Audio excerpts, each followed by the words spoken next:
In a world crying out for a top 10 show,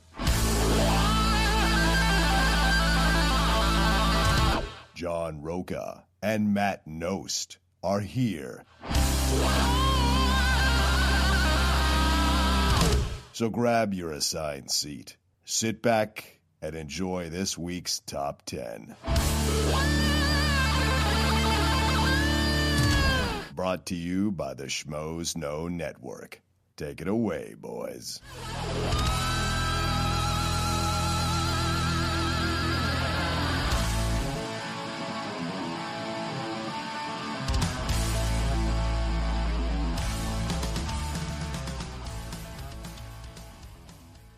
Welcome, everybody, to the second fan-requested recap.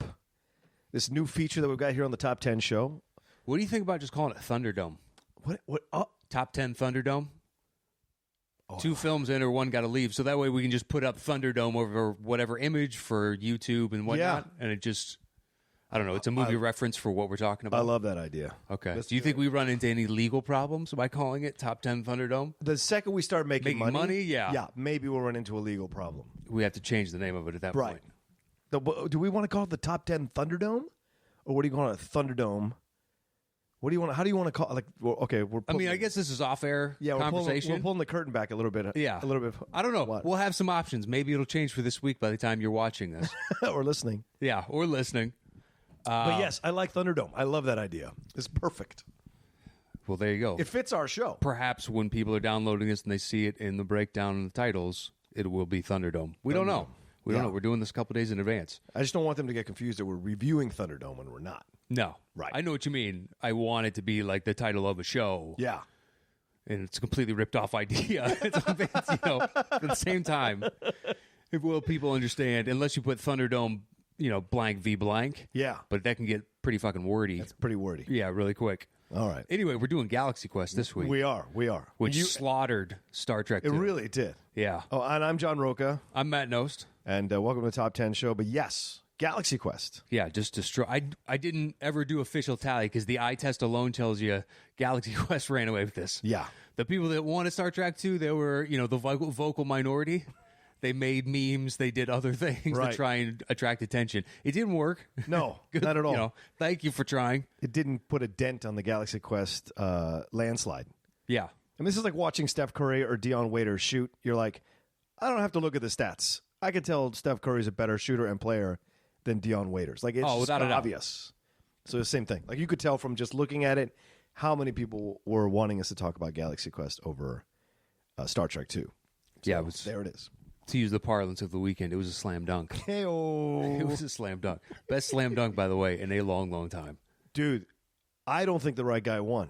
No.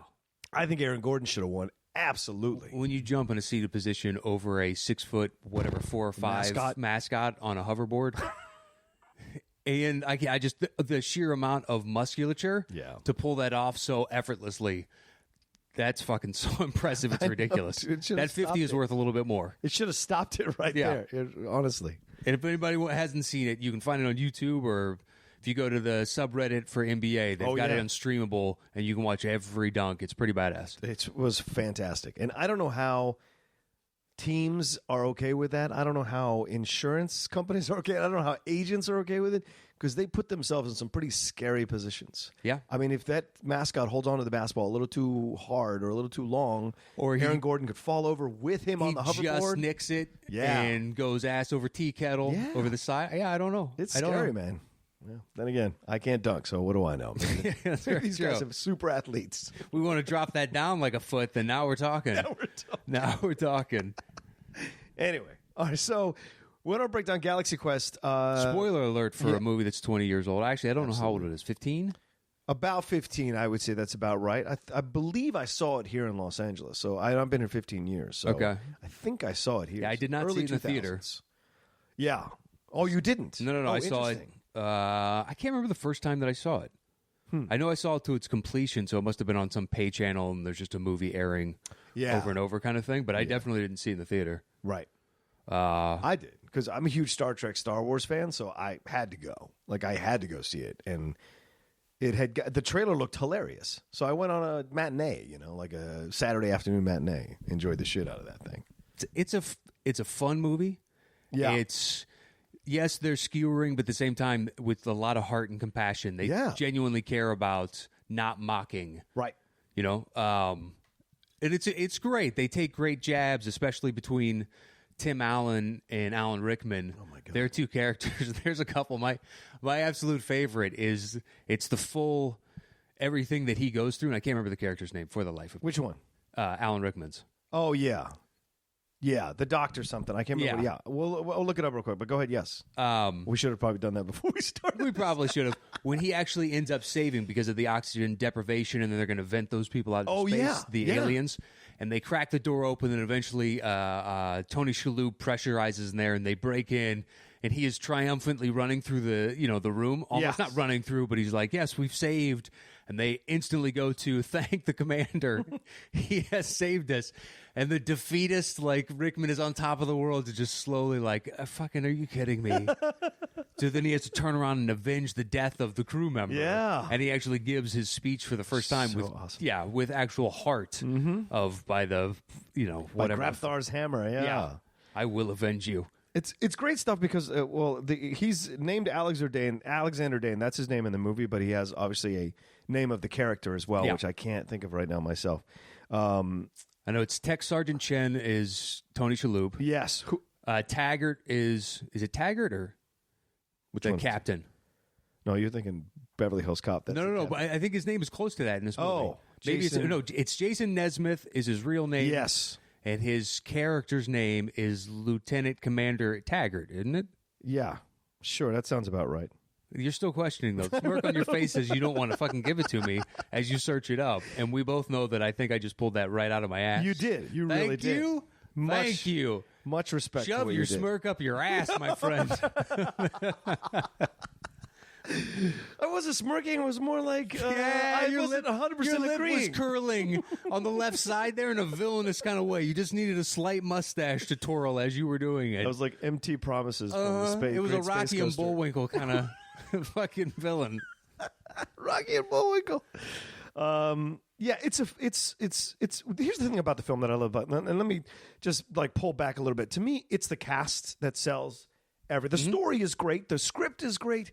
You're right about what you said, Matt. The homage and the making fun, because it is a TV show. It's just a TV show, which it was in a inspired. super serious way in which these people take themselves, like going to conventions. He really does believe he's the commander. And it was inspired by the Shatner SNL appearance when he said to them in one of the sketches, they had him at a convention, and he said, I just want to say to you all, get a life, for God's sakes, and they're all there in their ears and stuff, and he's just saying to Lou, he says to John Lovitz, like, have you ever kissed a girl? Like, have you ever kissed a girl? And so they took that little, which was one of the best sketches ever on SNL, and created a movie out of it, and it was well done back. And Tom Hanks was originally going to be the captain of the ship. They were talking to him about it before Tim Allen. Oh, God. Yeah, it would have been. I don't think it would have worked, though, 100%. I think it'd be even better. Really? You think because so? Okay. He only has to subtly play into the comedy, but we need him to, like, I don't know, be the bravado early on and kind of blind and stupid in a great Hollywood way, which Tim Allen did really well. He really did. But, like, I don't know, just seeing him say never give up, never surrender, Hanks, I would buy it so much more. It's still Tim Allen to me, giving me, like, trying to inspire me, whereas Tom Hanks has managed to do that in films. Yeah. Maybe Tim Allen's just never been given a script that didn't have a Santa that did it. You know what I mean? Like, that's the only way that he's striving and altruistic. It's in usually kids' movies. Well, I think, wasn't that one with Kirstie Alley for Richer or Poorer? That terrible. Yeah, you know what? It's decent. It's not awful. No, but I think you're right, Matt, because but I think the casting was correct because Tim is a TV actor. Shatner was always a TV actor. Yeah, that's true. Shatner did occasional films, but he was never like a breakout film star. But at the same time, Sigourney Weaver is a movie character. Sam really Rockwell is a movie character. Yeah. Tony Shalhoub goes back and forth. Right. And then Alan Rickman, obviously. Yeah, Rickman movie. Yeah. Just once again, you're listening down the cast. All of them are great. All of them are established, professional, strong actors. Sam Rockwell almost really steals the movie. He really does. Honestly. And he is just, he's my favorite part to watch now. Of course. So early on, I mean, he is literally trying to just get in every frame. Yeah. And he's just smiling. This big dipshit eating grin. And he's still like, he's the extra is getting to play the part in real life. Yeah.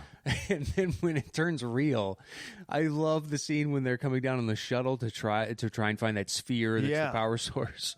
And he starts worrying about his real world place. Yeah. Thinking of it in the context of the TV show, but it's come to life.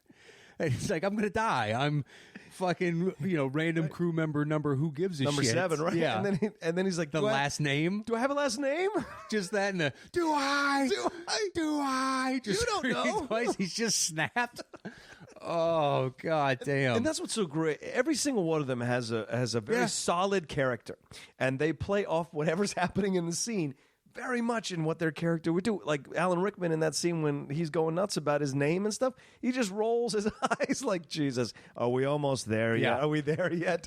And then he bitches him out because he's like, wait, you were bitching to come on the shuttle, and now you're bitching that you're on the shuttle, which is perfect. Like, just very funny, in the know jokes. If you've watched the shows these things are based on, like any of your sci-fi TV shows works for this. You always have this commander. You always have this, trusty sidekick who speaks the truth about stuff. Sure. But what I loved about this is what you said, and is that it has a very sweet heart at the center of it, and it gets real. Like, it gets emotionally real. Yeah. When Tim Allen has to admit to, I think it's Enrico Colantoni is the actor's name, who plays the leaders of the Thermians.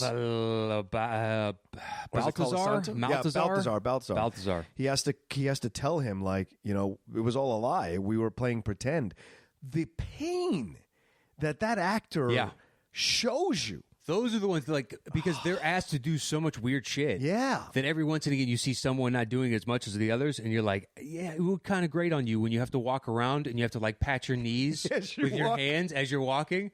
There's one where they all kind of filter into a room. Yeah. So they flank somebody in the middle, and there's one person that's kind of half-assing it and be like, you know what? What if this was take 57? Right. And you're like, I've done so many of these fucking... I can't do it and no I more. feel like an idiot in this stupid bob haircut and... Yeah. But yeah, as a whole, it does. It skewers...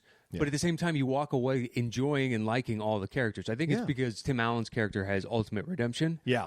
So that makes you because everybody else was, you didn't view them as enemies, I guess, so to speak. Yeah. Well, the inside joke, though, too, like the scene near the end where they're running through those things that are closing. Oh, yeah. Yeah, the little pistons or whatever. And Sigourney has this real moment of whoever wrote this episode should be fucking killed, or something like that. And it's that kind of inside the beltway type of jokes that works so well, because within this whole film is a great little sci-fi episode from that series. Like, it is legitimately an episode from the series that they have in the film, and it makes it work. Like, what they're doing could be an episode from their series. Sure. Which is what's such a great thing to enjoy about the film. Yes, it makes fun of it, but it also, you actually go on this mission and actually get invested to see if they're going to survive or not, and what the end result's going to be in their winning, like how they win, and what happens to this creature who looks like a pretty scary guy. That guy, I forget the guy. I can't remember, a cricket-esque, but not quite a cricket, or a locust, like a cricket, that's right. Well, he had wings, Those but then he weird also head.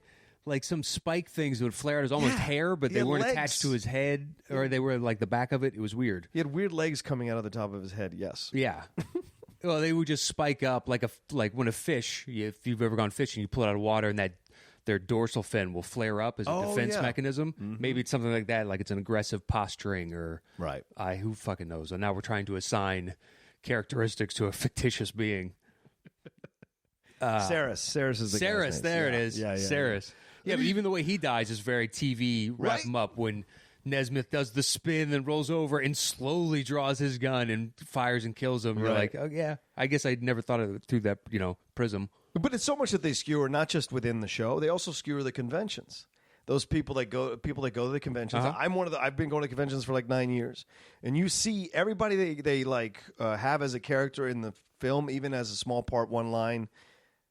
The look and their action and the way they act, all of it very legitimate. Even when Guy is first introduced, when he walks up to them and he pushes past everybody and he's got his little medallion and his sunglasses on, he overstates his like role in the show. Like, you might not remember because I have my sunglasses on, but episode 81, I got killed by the lava monster. I was like, but you get that. People have had very small parts in the series. They think they try to overstate. They're a part of the series. They're important, right? Because in their mind, they're a part of the series. They are. Right. I mean, even if it's an insignificant amount, right? The rest of these assholes would kill to be me to have been in one. Exactly. Yeah. Exactly. So I am better than you by default. Right.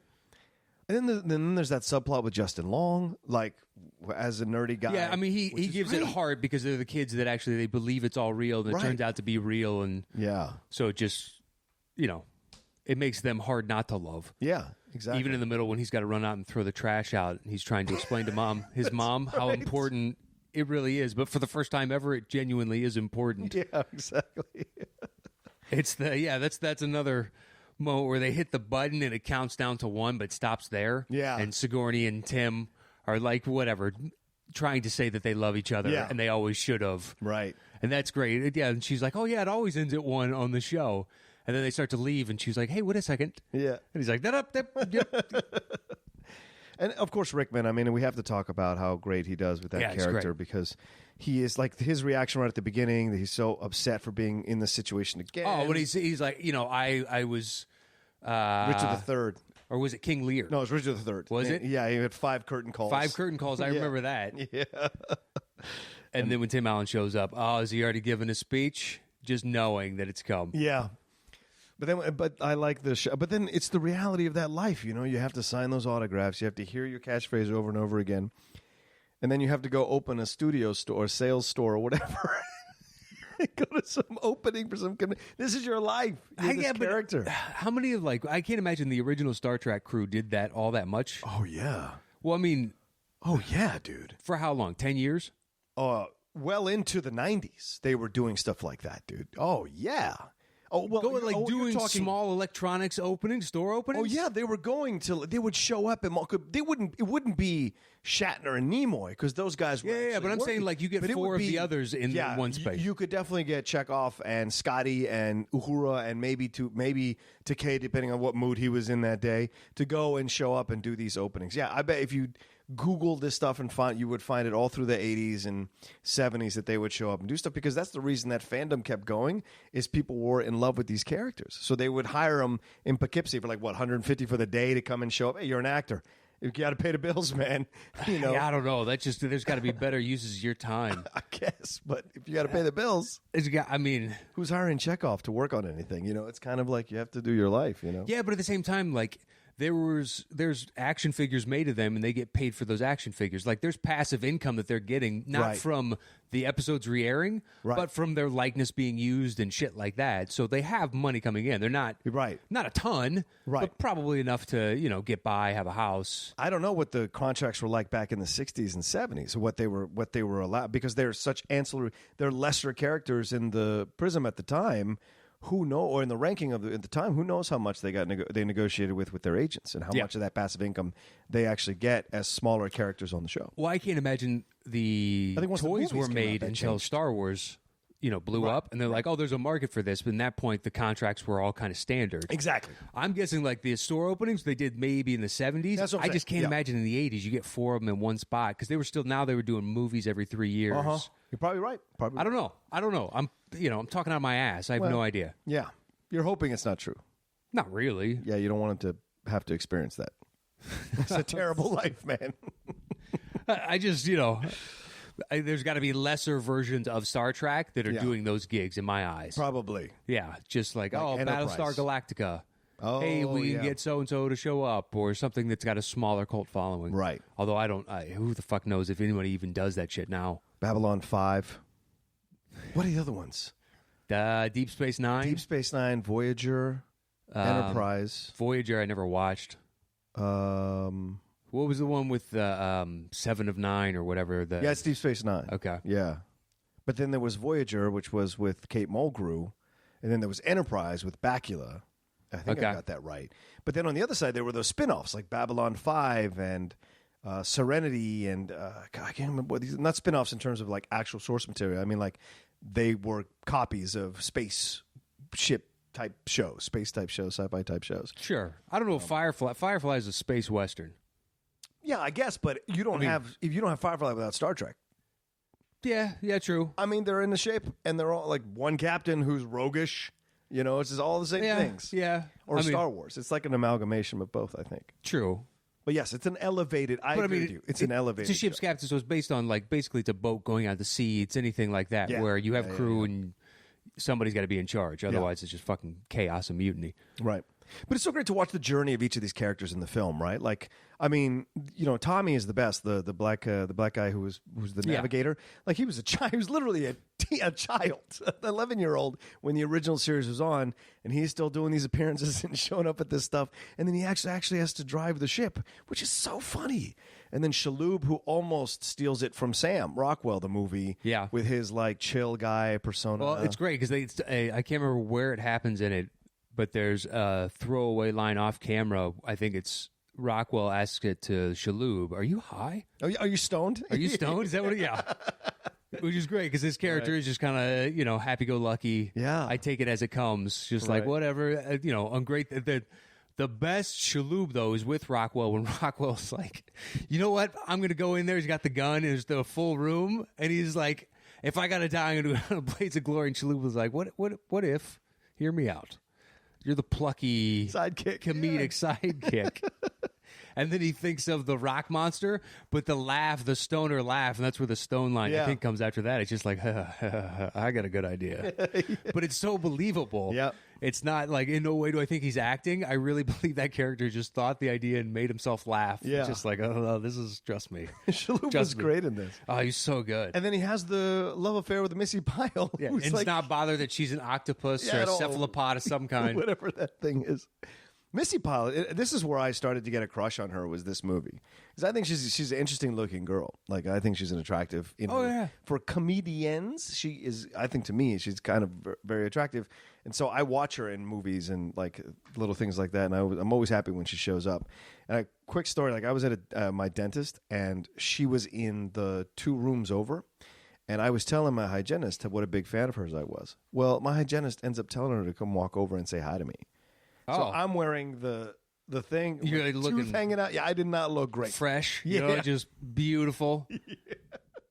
So I'm like, I'm such a big fan. I got up and slammed my head into the light that they hang over you when the dentist. So so I'm sorry, just such a big fan, and I didn't expect her to bring you over. She's like, no, it's fine. I just wanted to say hello and thank you. And then she walked away, and I was like, I'm an idiot. And so I just sat back down. But yeah, she's great, and that's what I think that's so great about the movie. As I said earlier, is the casting was so perfect, and you have a good combination of people, and even Sigourney. I mean, Sigourney was in the Alien franchise, so I mean, going back into space, there are these hidden things that you enjoy, these subtle things that you enjoy. She is smoking hot. Oh yeah, in this movie, yeah, absolutely. I mean, she's hot most of the time, but yeah, she's really hot. This one, Yeah. I hope it's not just the blonde hair really works for her. And the pushing up of her... Yeah, pushing up of her boobs, really helps. It really does. Yes. But so does that cat suit. That's also probably why you like the comedic actress. She's wearing a cat suit in essence. Yes. I mean, they're all unflattering. That had to suck wearing that. Yeah. That's what I always feel bad for is Next Generation. It's like, oh, goddamn, that must have been brutal. Oh, yeah, wearing those, every day, the leotard. Yep. Just a one piece. It's got to be tough to be manly, dude. Frakes was always Frakes was the Shatner of that show in terms of he was ever expanding as a generation kept going. Yeah, and you could see that leotard stretching season per season. It's not a forgiving fabric or cut. It must have sucked. Yeah, it must have sucked. That's why Shatner for all the movies was wearing a girdle. Oh, he had a double-breasted. Yeah. And that the flap, when the flap was open, you knew shit was real with Shatner. I can't remember which one it is, but it looks like he's almost wearing a red corduroy. Oh yeah, it's over Con. Okay, yeah. And then when that flips open and the white underneath and be like, fucking A, It's like basically his hair coming down.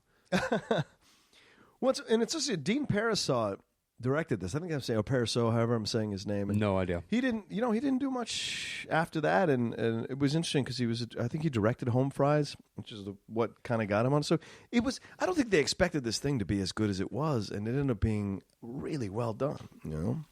Yeah, I mean it's a really simple idea executed precisely. Mm-hmm. Like they fit the jokes in at well-timed places that work in the context of the plot, but also kind of skewer what it's basing it upon. Yeah. And it does it with a deft hand. It is kind of surprising that he didn't do much, more after that. Right. I didn't look up his IMDb, so I have no idea what else he's done. Home Fries, I think I've seen. Yeah. I remember the trailer. Yeah. But I don't know if that means that I just saw the trailer. I saw it. I mean, I don't fucking remember the movie much at all. It was back when they were doing those kinds of movies that had like, the kind of like, what was, God, I forget what that one was that he did. Oh, man. Wow. Okay. He directed Red 2. Okay. Right. He's done some good. He's done a lot of TV. So he's done some Monk.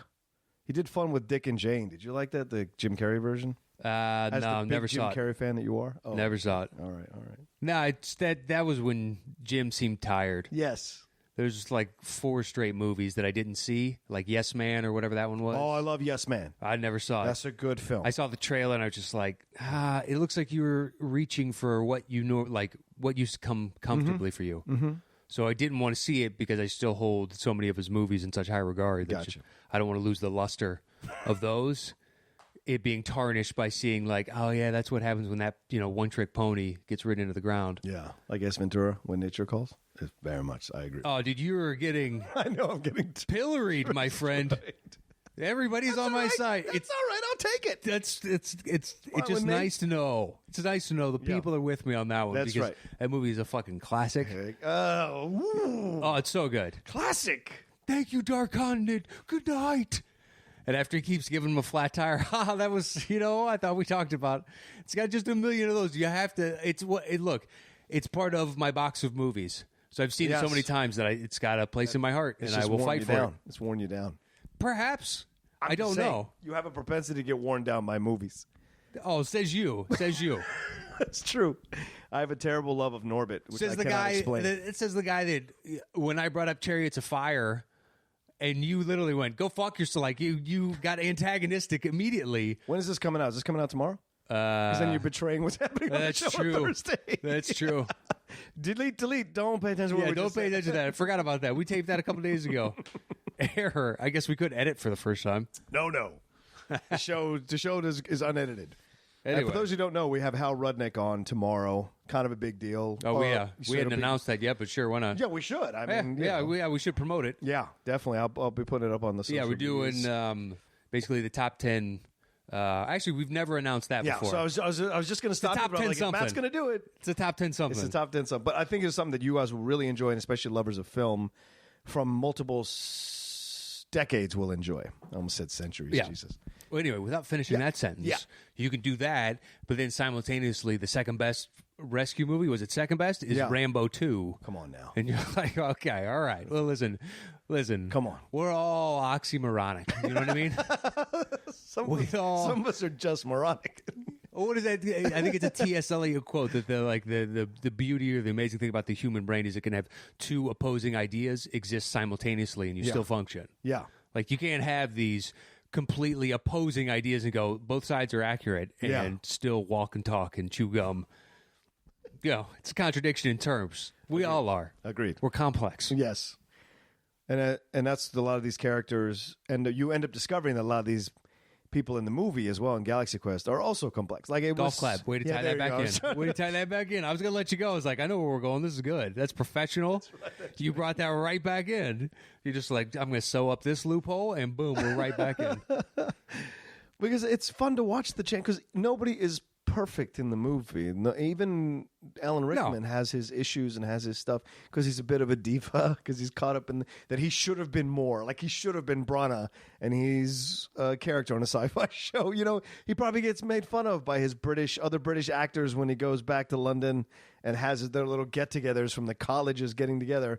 He probably gets made fun of all the time for only having become a sci-fi character in a TV show, I bet.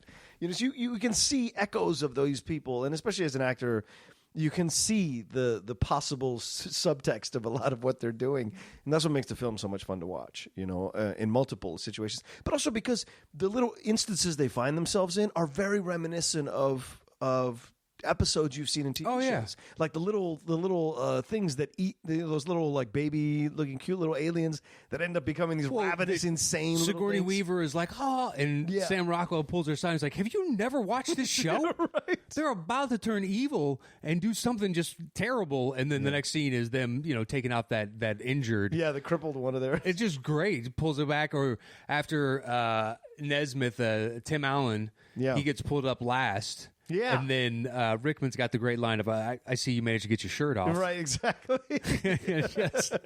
just like sometimes that happens with the swarthy captain of like the shirt got ripped off in the middle of the heat of the fight. Right, with heat the rock monster. Uh-huh. Yeah, all that stuff is great, and the progression, and then you see, and what we talked about earlier, like, as you get, and it's so smart, the pacing of the film.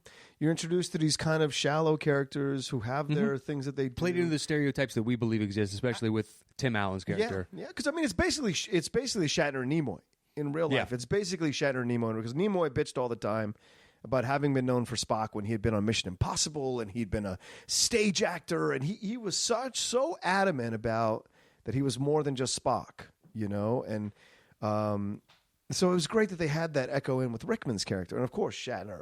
Tim Allen, it's basically Shatner. Yeah. Kirk and stuff. Yeah. So it's so great to see that happen. That one I think they used, kid gloves for, because they could have gone much darker for Shatner. Oh, yeah. Bless you. But for me, like we've said before, it without Sam Rockwell, the film isn't as funny or as entertaining. Because in a way, it's the inside joke of the guy in the red shirt. Yeah. And so to see how that would actually play out if it was on a real mission was hilarious to watch. It's also, he is then the audience. Yeah. Because, like, they're pulling her aside and, like, if you never watched this show, he's the pressure release valve. Like, do I have a last name? Like, the... Right. I'm the only one that's really appreciating the gravity of what we're doing. You guys are just kind of blindly flying onto this, even though technically you've never done that shit. Right. Over and over and over. So he plays the part of us. Yeah. He is. He steals the movie. I mean, his yelling after they get taken up into the ship and they get probed by the aliens, and then Tim Allen comes out and says, "Who wants to take a tour of the ship?" And he just lets out this guttural yell of fear and pain. I don't think they got probed. I think that was because they got in those gel caps, and then they get shot through a wormhole. Yeah, but then the aliens show up in their cephalopod, whatever those things are. Those cephalopods? Cephalopod, all their legs, and they're holding these instruments. Okay, when you say... When anyone says alien and probe, I think of alien probing. Oh, yeah. No. That's where my mind goes to, because that's, to me, that was all aliens did when I was a kid. They probed you up your butt. Hello. Yeah, and then eventually just became the joke of, what are you trying to find? Like, if you're so smart, aliens, why are you coming here to plug people's butts? And, right. Yeah. All genius, by the way. And then you watch Fire in the Sky, and you're like, I'm not making a joke about that ever again. I haven't seen that in so long. That film was so unsettling. So it's so much fun to. I revisited last night the movie and watched it again, and it's just a blast, man. It's such a fun time, and it's well done. Like I was saying, the pacing, and then you get deeper and deeper in the story. You start to care about the character. You start to care about these real people and their characters, and you see like the people they were created, the characters that they created on the show are just extensions of themselves. As you see them go through the progression. I think Tim Allen is naturally their leader, so he starts telling them what to do when they're on the rock planet, and Sigourney Weaver just repeating the computer. That's all I fucking do on the show. That was great. Somebody pointed out, I managed to see that comment, I can't remember where it was, saying in this specific scene, you can see where they just flat out covered up Sigourney Weaver saying fuck with something else. Yes. And I had never noticed it before. Yeah. And then I had forgotten about it, and the scene went off, and I was paying it. I was just, she was the one talking, so I was looking at her, and I was like, there it is right there, what someone else pointed out. Oh, that's fantastic. They just don't even, reshoot or use a different scene. Yeah. They're just like, nah, fuck it. We'll just get it, in voiceover. Yeah. Cover it up. We'll be fine. I love when guys like, oh, guys, get a room. And they say, oh, that's not right. When Shaloub's having the sex with Missy Powell right there on the floor. There's just so much about through the whole film. Yeah, it's great. Thank you for participating in Thunderdome. Yes. The new one for this week, which will be up until, once again, Friday at noon. Yeah. Is Days of Thunder versus Talladega Nights. Oh, yeah, this is the new... Oh, you're talking about the new... Thunderdome. Yes, the new Thunderdome. The newest Thunderdome. Movies are going to be... are going to be Days of Thunder and Talladega Nights. Okay. That's Thunderdome. You guys pick it.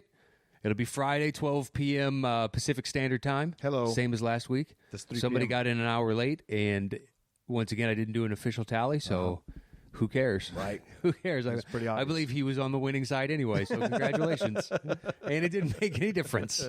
I wonder if this week it'll run away with. I think we both have an affinity towards one. Right. I don't want to say which. I But own both of them. yeah, so I think they're both great. Problem. Yeah. But we were talking off air, and we were like, you know what? We both kind of want to talk about this one. Yeah. So maybe this one will win. Who knows? And I wonder if someone will read into what that is. Oh, clearly they're talking about this. John and Mac totally wanted this. Totally wanted this. They skewered it. They guided it to that way. Yeah, but we got quite a few coming up. We got a list starting of all right. We like these ideas and other ones, Right. but as long as you guys keep voting, which you can do on Facebook or on Twitter. Yeah. So you got to find us on there, but it's pretty simple. Facebook, what is it? / is it just the top 10? The top 10, yeah. Okay. And then on Twitter, it's at Top 10 Show, all spelled out.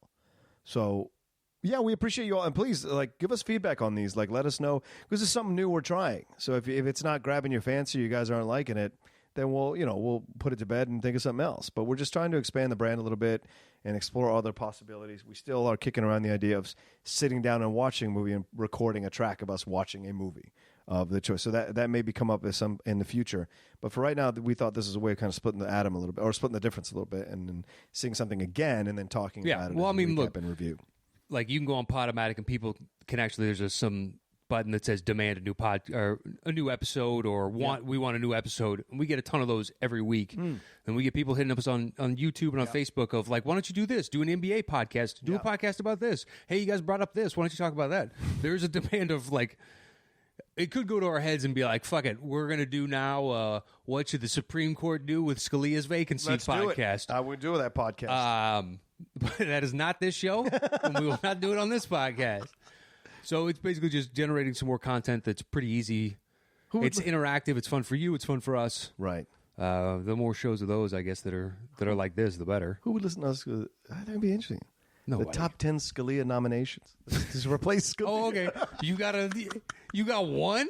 Do you have one? I have 5. You have 5? Biden, Hillary. Oh, let's not get into Obama? this. Let us not get into this. I'm joking. Anyway, it would be fun to. So we're kicking around the idea. Who knows? We might become a YouTube channel on our own.